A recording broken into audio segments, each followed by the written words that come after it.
caruurtii dalkaygay codsigay wuxuu yay cashaday dingaadhaan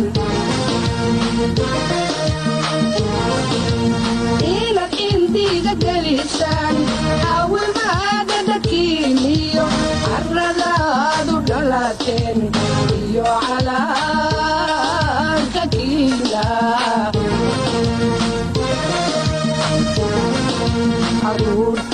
caruurtii soomaaliday wax laydin carbinayaa laydin